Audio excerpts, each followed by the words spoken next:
Welcome to another Wednesday information video from Square and Compass Promotions.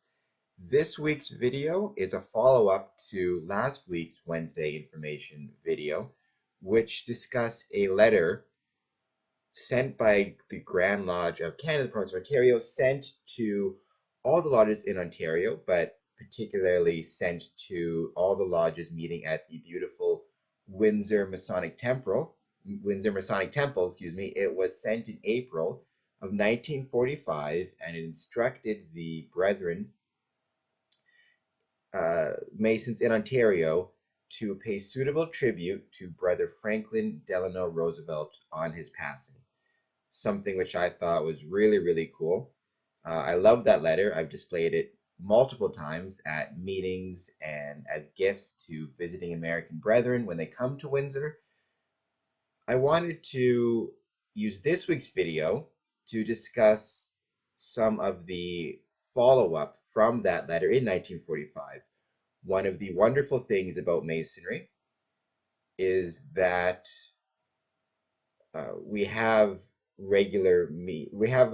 secretaries who keep very detailed minutes, and they've been doing that for hundreds of years, literally, and they were doing that certainly in 1945 when this letter was sent out. So I was able to go through some minute books from that time period. I started with my mother lodge, Windsor Lodge number 403, and I was able to look at the minutes from the May 1945. And I've put a picture of those minutes up here on your screen, and it states the following. A letter was read from the Most Worshipful Grand Master insisting that a period of mourning be observed for Brother Franklyn Delano Roosevelt by draping the altar and charter at the next regular meeting, and that suitable tribute be paid to his memory by the worshipful master or by some brother appointed for that purpose, and that such a tribute be joined in silence, period of being joined in silence be observed, with the brethren standing at the sign of fidelity, which is having your hand over your heart. The worshipful master stated that the Grand Lodge was holding a similar tribute with Brother Reverend M. Pauline present, who would offer a suitable tribute to his memory. And as had been invited to the lodge on this occasion, we would retire after a period of silence had been observed.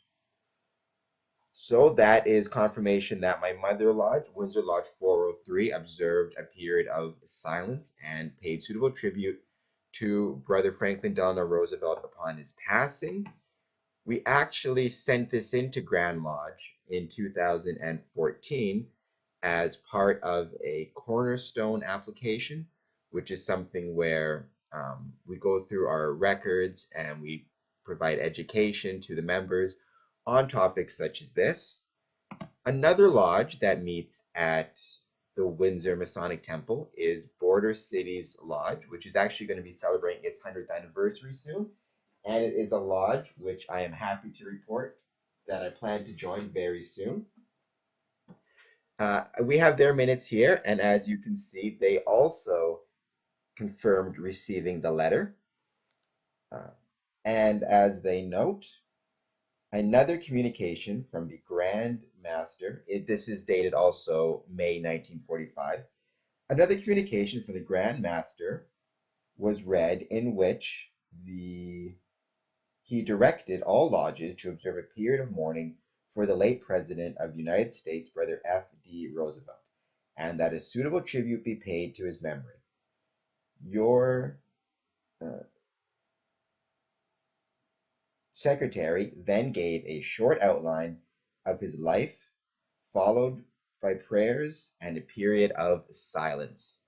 So I just thought it would be interesting not only to see the letter that was sent from Grand Lodge, but to see the response from the lodges that meet at the Windsor Masonic Temple, which would have also been similar to the responses throughout Ontario for our brother Franklyn Roosevelt.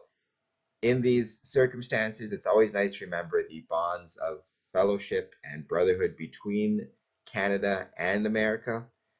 Uh, and this is just one example of that.